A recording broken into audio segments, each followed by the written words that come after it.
Instead of confessions of a good girl, it would be confessions of a dumb girl. Confessions of dumb girls who don't know technology. Confessions of Gen X girls who need their kids to show them how to use technology. Oh my God. Okay. I feel Yeah, but sweaty now. That was hard. we made it happen, though. We're here. We can do hard things. We can do technology. Yay. Yay. So great to see you again. It only took us like 3 weeks, but we did I it. know. I'm so happy to see you. I love reading your Substack. It's so good. Yours too. You have such a great way of articulating like the human experience that like when I read it, I'm like, oh my God, like me too, you know? Like I love that when you have that Thank you. feeling. Yeah, thank you. Yeah. So we connected, I think, because of this recovering good girl place that we're both in.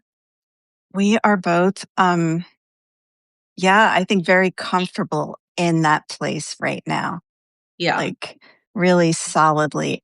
Like for me, it took me a minute to get like really comfortable in it, but now I'm like, yeah, I'll never go back. Right. Because we're unlearning decades of conditioning.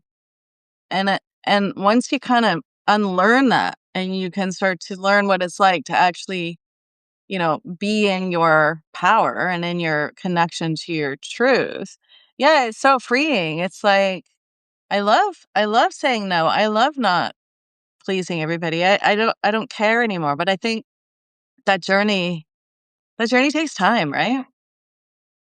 Yeah, I mean, and for me, it was for a long time, it was like something I knew, but I still wasn't able to do it. Yeah. Like I knew, oh, I have to take care of myself. I have to start saying no. I have to prioritize my needs, blah, blah, blah.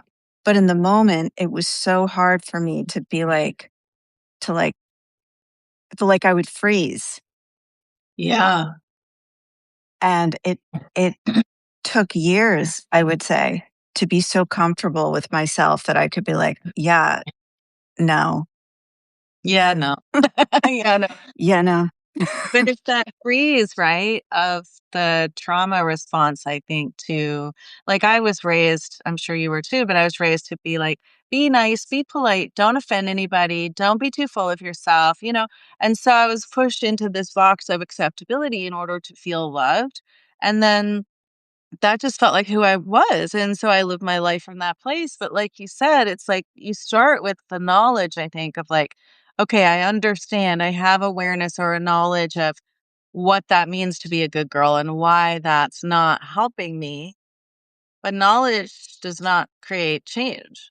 No, knowledge does not. And I think the conditioning when we get it, that we get as kids is so important to look at because for a lot of us, it's not just like you should be a good girl because we would, like you more. It's like a survival thing. It's like I will be expelled from this tribe if I don't smooth things over Yeah. constantly. If I don't make my mother's life easier, or if I don't just say yes, I will be punished or whatever.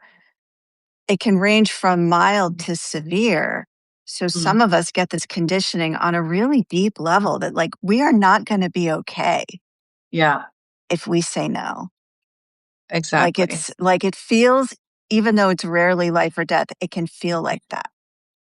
It feels like that, and I think that's a great point, is it feels like life or death to the brain, to the primal mind, to the nervous system, because, yeah, that's acceptance and belonging meant survival back in tribal time. Right.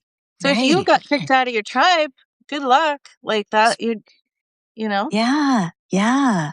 So it's very scary to, I mean, I remember the first time I actually like stood up for myself to someone, I thought I was going to pass out. Like that was the feeling in my body. Like my eyes kind of rolled back in my head. And I had this moment of like, oh my God, I have to like Yeah. hold something to make sure. Like that is what it did to my body. It's Yeah. so uncomfortable. Same. I can feel it. I can remember almost well, it's kind of like childbirth. Like you can remember it, but it's like a distant you can't actually it's kind of like that. It's like I remember that feeling of like the complete physical panic of this idea of saying no or disappointing someone or standing up for myself. Same. And I think so many women say that to me too, right? It's like, how could I possibly do that? My entire being is saying no. And then the process of creating safety to be able to feel like it's even safe to do that, that's a whole process in itself. And, it's so much deeper than just saying, just set a boundary, just say no. That's my pet peeve, honestly. Especially on Instagram. It's not as bad on Substack because there's so much depth, but on Instagram, it's like, how to live a good life. Say no, set Yeah. boundaries, and like mea culpa. I used to give that advice too, like I wrote a whole book about it because I didn't understand Yeah. that it is so much deeper. Like Right. that's why it wasn't really working for me. Is like it takes a lot of inner work. It's like empty calories. It's like, just say no, just stand up for yourself. And we're like, empowerment. And then you go to try to do it in your life. And then you feel shame, or I did, of shame of like, okay, but why can't I be the badass that they're telling me I should be? And it's like, yeah, if you're not addressing all these layers that are going on simultaneously while you're in your life trying to stand up to somebody who potentially might be disappointed in you or angry, it's like that goes way beyond like a cute little motivational post on Instagram. It's like a bumper sticker. Like whoever read a bumper sticker and thought, "Oh, that person's right." You know, I'm going to change my entire life. Right, right. And yet we think this is the way to go. It's like just like muscle through and do it. No, like you said, panic attack, override, freeze mode, and then now you just feel like shit about yourself as well as not being able to do it. That's one of the most common things I actually hear with my coaching clients. Like, I feel like a failure because I can't do this. Yeah. So, like you said, it's like shame on top of, and More shame. it's like the experience of being a woman. Unfortunately, like this is what we're set up for. Yep. Well, yeah. The patriarchy wants us to stay being good girls so we don't rock the boat and create movements and tear down systems. And they make it so hard to do that. Like your platform is built around being selfish. Like it's a bad thing. But Yeah. every man on this earth has that attitude of like, eh, you know, t- this is my life and I'm the center of it. Right. And why is that not a good thing for women? Like it's so backward. Well, because, yeah, women are conditioned to be selfless. Be the noble woman who puts everybody else first. I mean, I lived most of my life like that, thinking that was the right way to do life. And that's what we're shown what to do. And then, yeah, men are taught to be selfish and be the center of their universe. But without healing or evolving, men are screwing it up. And so women have to understand that like being selfish as a healed, evolved woman is actually the answer, because then we not only have the power to be centered in our own self, our own truth, but we also get to wield our power, our money, our resources for good. When healed women are selfish, we invest in communities, we invest in children, we invest in, the benefit of civilization, and that's our work that we're being called to do. And I think as we talk about being recovering good girls, to me, that's the bigger picture, right? It's like, do the work for you first, and then you get to go out into the world and you get to model that and be that. I think that's a big part of it is modeling it not just for your own kids, but for other women. And I have to say, when I first kind of embarked on this journey, it felt really lonely because I was really surrounded by women who were not had not started this journey. And now, 15 years later, I feel like those people are being magnetized to me now. Like they kind of want to know the secret sauce. Like, how do you actually do that? Like it's a point I think that a lot of women reach, um, but not always at the same time. And it can be really lonely and really isolating. So the more of us that stand up and say, yeah, Mhm. you're going to be so much happier if you center yourself in your life, you know, we give permission to other women to do the same. Yes. And I love that because it does feel lonely and isolating. And like, yeah, I've been doing this for about 11, 12 years, this work.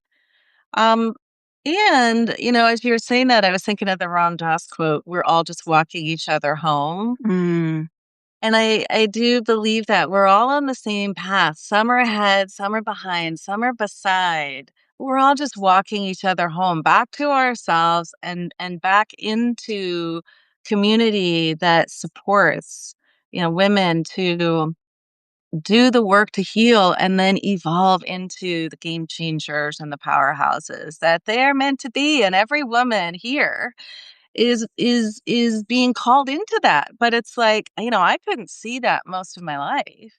I was so in the pit of the good girl and self-abandonment, which for me is really the hallmark of the good girl. Is like mm, I was so good at abandoning myself all over the place. And that just was like who I am. And when I started to see the level of self abandonment I'd been conditioned into, it blew my mind. And I think that's where these conversations, like you said, are so important because we as women are now talking to each other more than ever before. that's right. And I think you touched on something really important, which is that we just think it's who we are. Yeah. The conditioning is so deep and so decades long that we just think that it's a personality trait. I'm a yes person. I say yes to things, you know. Uh-huh. I identified that way for so long. Yeah, I'm a helpful person. Right. You know, and it was part of my like self image. Um so breaking that down, it's like real ego death, you know. Like who Yeah. am I actually if I'm Yeah. not this person who's like there for everybody? Exactly. And am Um, I still a good person? If am if I still I'm if I'm living for me and I'm the center and I take care of my kids, I love my partner, whatever, but I'm the center, am I still good? Yeah, Because exactly. that's how we're raised is being good is how you get love. Being good is how you get love. So if you're not good, you're bad. It's like black and white. It's like, and then we're like, well, I have to be good. And this is what being good means. Crystal says, love this conversation. Oh, thanks, Crystal. I do um, too. yeah. And identity, right? Like you're saying, it's like, I'm a good person. I give. And selfish is a confronting word and it needs to be because we need to be confronted with this. But one of the first questions I get asked, like if I'm on a podcast or talking to women, is I'll be like, yeah, but what about giving to others? What about, like caring for others? And it's almost like, well, you can't be selfish and be a giver. But like for me, what I experienced is the more selfish I am, actually, I'm a better person to give to others because I'm giving from overflow. I'm giving from abundance. And I'm giving from joy because it's a choice to give, because that choice works for me. I'm not giving to everybody just because I want to be seen as a good person. I'm Right. selective in where I give my energy, time, attention, and money. And so it's actually more powerful when I give. Because also, when I was a good girl and I was given to everybody, honestly, it was from resentment, exhaustion, burnout. And like that doesn't feel good either on the receiving end. Absolutely, because it's energy, and we pick up on each other's energy, and we know, and our kids know, and Yeah. and our partners know. And to your point, I think that when you do this work of being selfish, and you really kind of like almost sculpt yourself down to the real truth of who you are, like the authentic truth of who you are, that is so much more powerful than a mask. Mm. because it comes from your whole self, like your soul. Like this is what you're put on this earth to be. That is Hmm. such a more powerful place to give and to show up for the people you love from your authentic truth. Yeah. I mean, I love that you said mask because that's how I like to see it. It's like we're taught to wear this mask of the good girl, which we think is going to keep us safe, accepted, loved, but it's not authentic.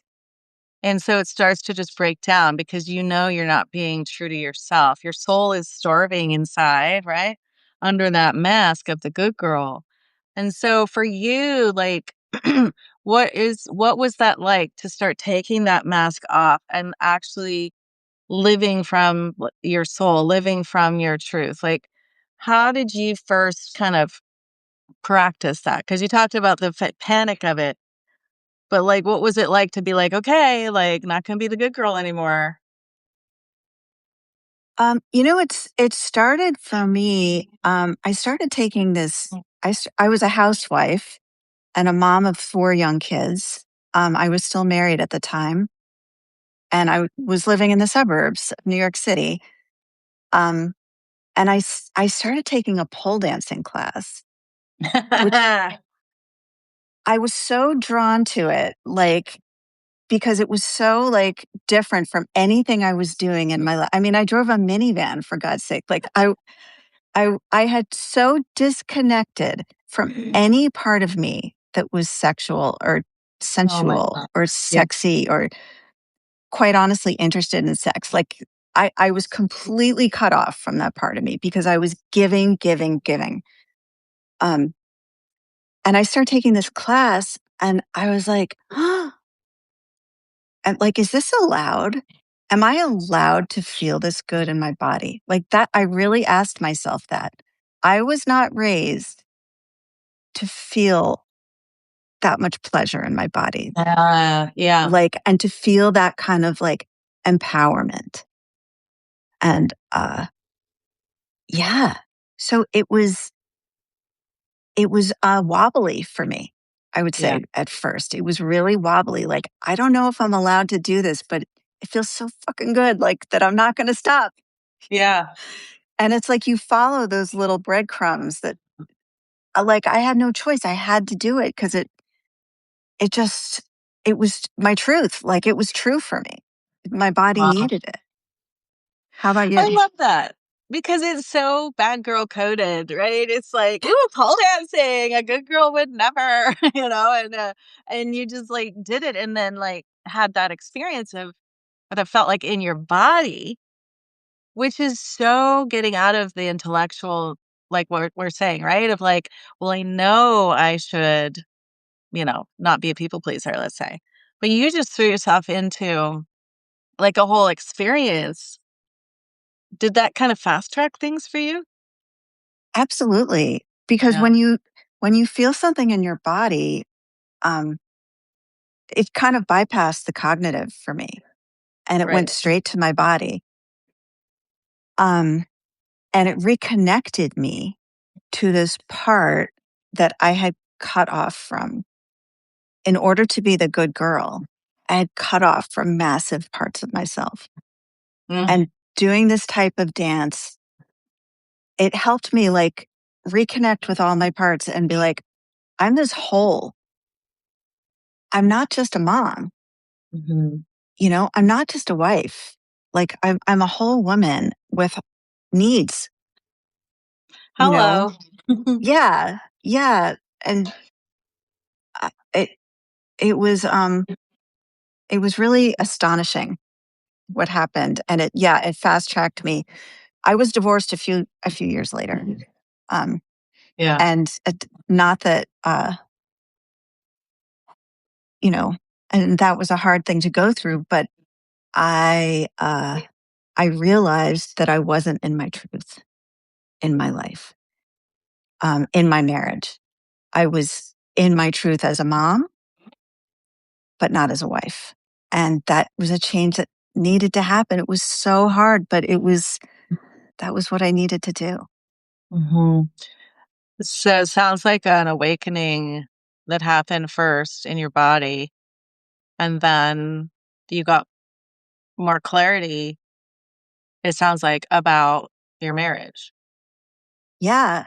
And I think one of the reasons so many people are afraid to kind of stop the good girl conditioning and uh, and and really meet their authentic selves and be selfish and confront their needs, face their needs, is that it can be so disruptive to your life.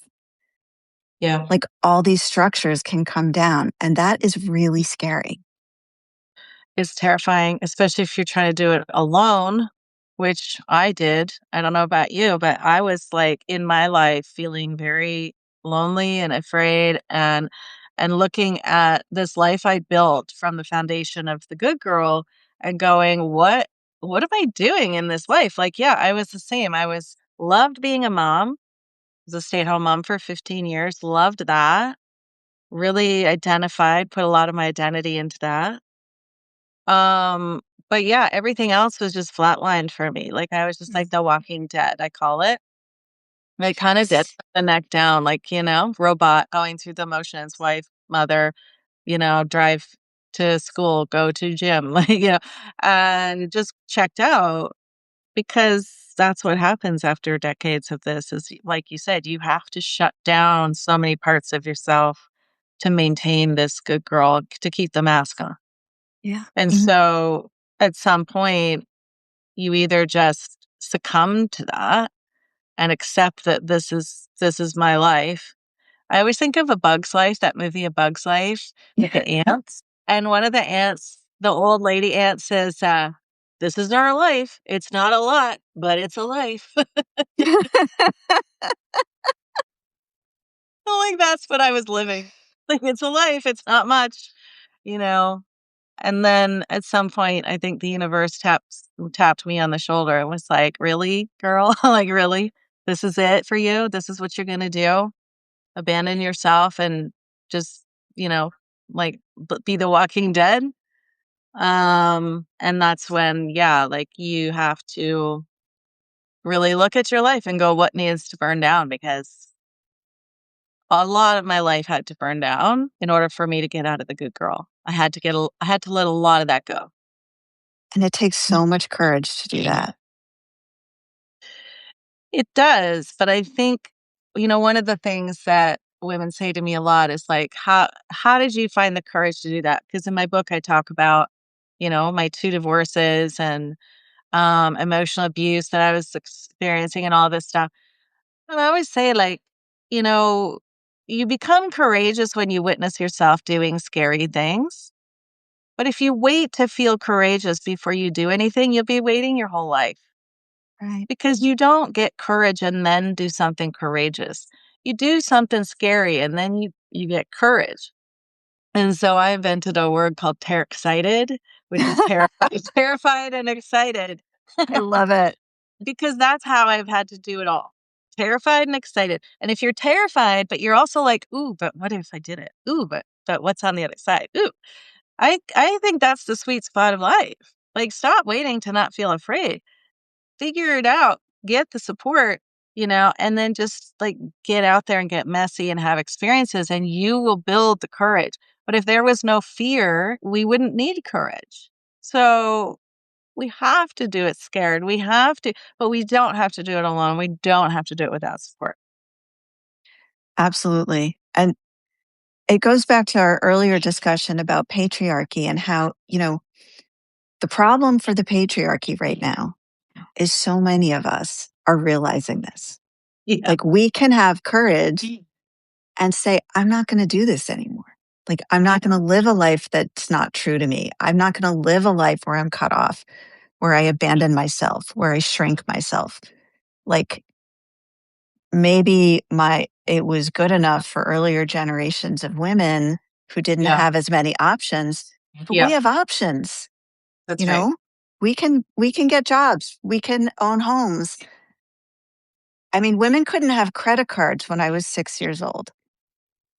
Yeah. So, I We mean, when you couldn't think open a bank account. right. So when you think about how little time in the span of all of history, how little time women have actually had this freedom. It is so infinitesimal that no Yeah. wonder it's so scary because we don't have like examples other than in our peer group. Oh my God, you're right. Like, where are the examples for us in history of women doing this? Right. And we don't have it. So that's what I think is exciting is we, for the first time really in history as women, have more power, resources, ability to connect, and so once we are resourced and supported, we don't need the patriarchy. And, we don't need a man for survival. Therefore, why do I need a man? Well, what is the man bringing to me that I haven't already built for myself? You better step it up. Men aren't stepping up. So women are going, fine, like, we'll do this on our own. But yeah, it's, of course, it's scary.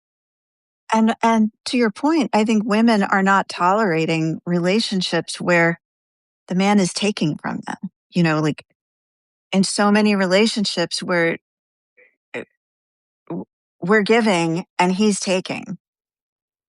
Yeah. And yeah, not all men, of course. Um, but also, I think more and more women are saying, I don't need to put up with this anymore. Yeah. I'm perfectly happy without a man in my life, or if I want one, I can find one. Like it's not hard, you Yeah. know, but it's optional It's optional. and it's And our that's the choice. Yeah, and that's the decentering men process that we also have to go through. When you come out a good girl being trained to center around a man, let's say, for example, orbit around a man. What is he thinking? Does he like me? Is he mad at me? Then yes, we will abandon ourselves because we need that man's approval or validation to feel safe, whether that's your partner or someone at a bar or whatever. But when you decenter men and you center yourself, be selfish, now you're the center. And everyone else in your life is orbiting you. And now you get to go, well, I don't need you. So do I want you? And that for a woman is powerful because now you aren't gonna compromise because of survival. And you can make choices based on connection to yourself and what's right for you. You get to listen to your intuition again. Absolutely. And that's real freedom, which is Hmm. what we've been fighting for so long. I also think that I like to think of centering yourself as like a nervous system process, like where step one has nothing to do with the man. It has to do with I am safe and knowing doing the work to know in your body that you are safe in this body on this planet. You do not need to use coping mechanisms in order to survive. Um, and once you're really centered in that, men become like an afterthought almost, Yeah. because it's, well, I have safety. Yeah. I'm giving it to myself. So yeah, it would be nice like for someone to, pay for dinner. I don't know. It becomes additive rather than necessary. Correct. It's like the icing on the cake. It's not the whole cake. Yes. Like, we're the whole damn cake here, you know? We're the whole cake. Yeah. And what a flip flop for us. And so, I had a client I was working with recently, and she said, I'm never going to be able to have that feeling of safety and security that I had with my last partner. And it felt so good. And we actually went through a whole visualization and a whole like somatic shift. And at the end, she's like, oh my gosh, I'm feeling it. And I created it all by myself. And she couldn't believe it. And then I said, okay, now where does a man fit in? And she goes, I don't think I even want one. That's it. That's the whole thing right there. Lucky. That's it. Because that's the shift from survival to safety, I think, right? It's like, I Yes. need a man for this. I need a man for that, whatever. or it could be anything. But once you center yourself, you don't need anything. You are whole. Now it's like, do I want it? And then just that's the icing. Right. And then it becomes, I think single men are having quite a reckoning right now because a lot of women don't want them because there's a higher standard because we can provide so much for ourselves. Yeah. But to your point, I think the work that you're doing and that I'm doing as well with clients is really helping women to get so solid in themselves. Hmm. Um, and I can say this from experience. I'm not proud of this. I was the ultimate pick me girl. Like I was very dependent on the men in my life. Yeah. Um, and if I could get over it, anyone can. Like I was at the extreme for sure. Yeah.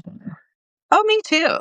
I mean, whether I was in a relationship or not, it was always about, do men notice me? Do men see me? Do men think I'm pretty or sexy? And, how am I dressing? And I was obsessively needing male validation. And so for me, it started with when I went through the decentering men process, I started with what I was wearing because I was like, everything I'm wearing is like, is this sexy? Is this attractive? Is a man going to like this? And what do men like? And, and I started like challenging myself to dress based on how I felt that day instead of what I thought men would think. And it was really interesting because what I started wearing was totally different. And like it was more creative and it was more colorful and like wide leg pants. What is this? And I remember going outside, walking around and feeling like so self-conscious, like what are people gonna think if I'm wearing this? And then you quickly realize nobody cares. Yeah. Like they're all thinking about themselves. But that was how I started, was I experimented with fashion and realizing like when I dress based on how I feel, I honestly have a way better day. I feel way more powerful. I feel way more connected.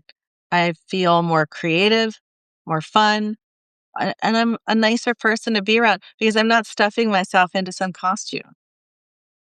I love that. Yeah. I have a similar experience, not so much with clothes, but just with like the male gaze and kind of challenging myself to say, like, how about you not need a man to be looking at you when you walk Hmm. by him? Like, let's just play with that. Yeah. You know, how about like, what would it be like to not need that or not desire that even? Like, what Yeah. would it be like to just walk down the street and not care whether you're seen?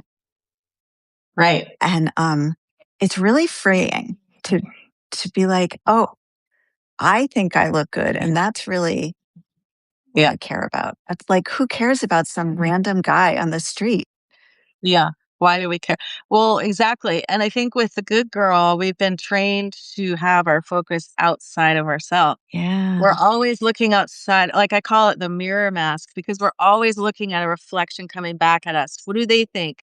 What do they want? What do they need? How did they feel? We're very good at being the emotional caretaker of everybody else. And so we get so used to just being always out there, we forget to look in. And what you're talking about is flipping that gaze from out there, male gaze, let's say, to like my own gaze of myself and how do I feel? That in itself, I think, is revolutionary when you've been conditioned to always be the shapeshifter and the chameleon to make everybody else like you. Yeah. And I think it's something I learned a long time ago, actually. And again, going back to my dance class, because there were no mirrors. So there's no, it wasn't about how you look, and there were no men allowed. So it wasn't Ah, about performing. It was purely about how does this feel in your body? I love that. What like this movement is about your internal experience. And it's such a profound shift for women. Hmm. Um, and it's so empowering to be like, yeah, all that matters is how I feel. Wow. Okay, just that is radical. No mirrors and no men. I feel like that's a book title. right? And the irony of it being pole dance, you Yeah. know, sensual movement, but no mirrors and no men. It's it's like, how do we turn ourselves on? And I don't Yeah. mean just sexually, just by life, by pleasure, by just being in our bodies. Yeah. It's absolutely revolutionary. Yeah. Oh my gosh. I mean, when I think about just the decades of being the Walking Dead and not being turned on by anything really, outside or inside. And to think about like, how do I turn myself on to my own senses and my own soul and my own desires? Um, Again, it's that shift to waking up to yourself and remembering who you really are, like a Yeah. sensual being who is designed for pleasure, who is designed for desire, who is designed to receive. And I would say, and that's a huge one that I had to work through too, was starting to be comfortable receiving. Right. Because that's a big challenge because we're so comfortable in the giving role that Yeah. receiving is kind of outside of the comfort zone. Yeah. How good are you at receiving? I mean, look, if I spent 4 decades being the giver, which I think most women are way more comfortable being the giver. It puts us in a bit more of a comfortable position, not as vulnerable, let's say. Mhm. But also we've been conditioned to give, give, give, give, give. Okay. How are you at receiving? Because that's the divine feminine is like receiving the vessel. And if you want more, I'll just say this: if you want more for yourself, you better get pretty good at receiving. Amen. I learned this from have you heard of Mama Gina, Regina Yes, Tomshauer? Yeah, School of Womanly Arts. I love studied her. with her a long time ago. And she was talking about when you receive a compliment. Women, we are conditioned to be like, "Oh, my hair no. My hair is so bad." Like to, or "Oh, this old thing, thanks, but this is old." You Yeah. know, so rather than deflecting a compliment, receive it by saying out loud or in your head, "Thank you. It's true." Yeah. So, your hair looks so good. Thank you. It's true. I love that. It's such a shift. Like, it's true. Like, you're not wrong. You're right. Oh my God. Like, imagine if every woman today would just actually say that out loud because that challenges the good girl so much because it makes you feel like you're being vain and self obsessed. And if someone said, "Oh my God, I love your outfit," and you said, "Thank you, it's amazing," or whatever, like that's radical stuff. It just seems so small, but it's not. I can feel that in my body. It's not. It's enormous. And you bought this outfit. You put it together. It's a source of it's a result of your creativity, right? You get to Yeah. take credit for that. You made it. It's something Yeah. you made. So yeah, it's awesome. Like, Right. thanks. Right. And when I challenge women to brag, that's one of the things I do in my You do community. bragging. Yeah. Yeah, I do bragging because I love that. Um, and I don't know if Mama Gina was the one who started She talking about. did. Yeah, Yeah. yeah. And it's like, you challenge women to brag and they're so uncomfortable and they either can't think of anything or have such a hard time owning it. And there's all the excuses and justifications like, yeah, I made more money this year than I have in any other year, but it's because of this and because of that. And we start just like shrinking ourselves because, like, oh, I can't be too full of myself. And it's like, no, be full of yourself, be full of self. If you're not full of self, what are you full of? Like, be more full of self. Right. It's like be big. Take up Yeah. space in the world. Why are we so afraid to do that? Yeah. Good question. You know, Who's benefiting from women not taking up space? I think we both know. Yeah. And so when women take up space, you become dangerous and And that's powerful. and powerful. That's right. And like every time I talk about uh choosing not to date, or every time I talk about why women stop wanting sex in relationships, things like that, the men get so angry. The men get so angry and they get so mean in the comments. But they're also like, like I'm serious. Like I have one on TikTok that has like 2 million views and it's just me saying, I don't date anymore and here's why, right? That's fantastic. And the men are just so mad. And the only recourse they have is to insult you. Insult your looks. It's either insult your looks or insult your age, right? Or tell you you're gonna die alone with cats, which is no longer a threat to women. Like, that doesn't scare me at all. No, like bring it on. I mean, I think the men are afraid to die alone with cats, and it's just a projection. Absolutely. And once you've stopped needing them to find you attractive and needing them as a source of your pleasure, um, you really don't like those things can just roll right off of you. Yeah, it's irrelevant. It's irrelevant. I really don't care. So that's freeing too, right? Decentering men. And so I think as recovering good girls, it's okay. If we're not good girls anymore, what are we? Is there something new that we need to call ourselves? Is this like what's our new title or do we need one? Like, I don't want to say bad girls because it's such a negative connotation. Yeah. But what are we? We're free. We're Yeah. powerful. We're revolutionary. We stand for ourselves. Yeah. We're full. We're whole. I mean, there are so many Yeah. amazing descriptors Yeah. that we're going to have to play with that.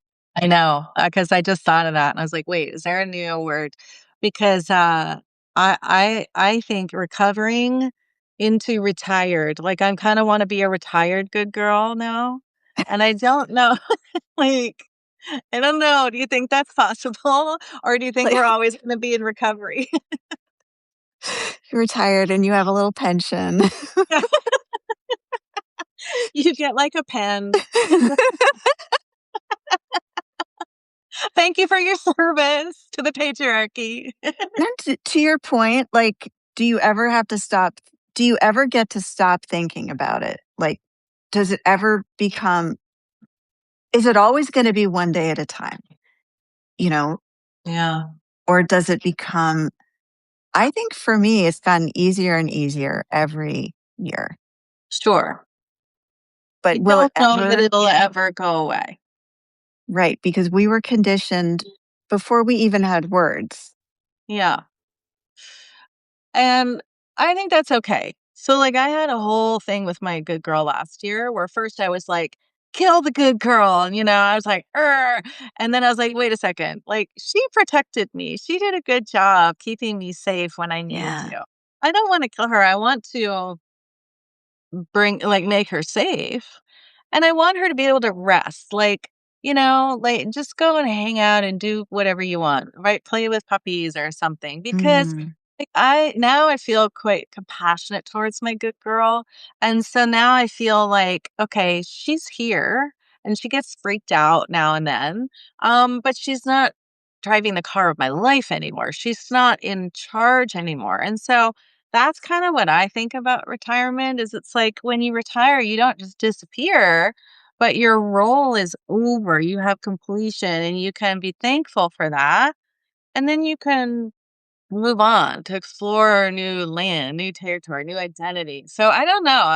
I feel like that's something I'm really kind of playing around with right now. I love that. It's like the IFS perspective on the good girl. Mm, Um, and to your point, the good girl brought us a lot of amazing things. Like, yeah. I would not have my children if I were not in that headspace in my 20s and 30s, and Mm. I'm incredibly grateful to that part of me. Yeah. Um, and yeah, maybe it's like a thank you, but we don't need you to protect us anymore. Yeah. Like thank you. You can rest now. I'm free. Like, you know, Yeah, and yeah, like especially I think if you've been through abuse or any kind of, you know, harassment or violation, that good girl did keep you safe when you were powerless, right? You had no choice but to acquiesce, but to be in that mode of like, you know, this has to be about making this other person happy or safe or whatever. But and so like after that too, like I had to coming out of abusive situations, I had to really help the good girl to feel safe in such a deeper way of like, I've got you now. Like I couldn't protect you back then, but I'm going to protect you now. Like nobody's getting to you. And I feel this protectiveness. absolutely. And to your point, if you went through abuse, especially as a kid, that fawning instinct, that people pleasing instinct is that's that's part of you, and that Yeah. helped you survive, like possibly literally, you know. Right. Um, and so that's the case for me. And to this day, I think it's easy for me to get caught in relationships um, where there could be emotional abuse. You know, like it's always there. So I think for me, it is recovering. It's like Yeah. I always have to like reassure her we're going to be okay. Yeah. I agree. And I think even I've noticed lately because I've been going into like bigger levels in my business. So it's requiring me to show up bigger, be more visible, take up more space. I've noticed the good girl creeping into my business and going, well, are you really going to say that? Are you really going to post that video? What do people want you to say? Or what do they need to hear instead of what is on my heart to say? What do I want to share?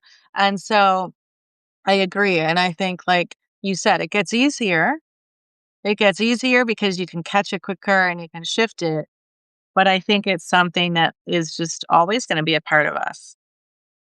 Yeah. And I'm curious in this next generation, you know, like our our kids' generation, to what extent this conditioning is there versus for us.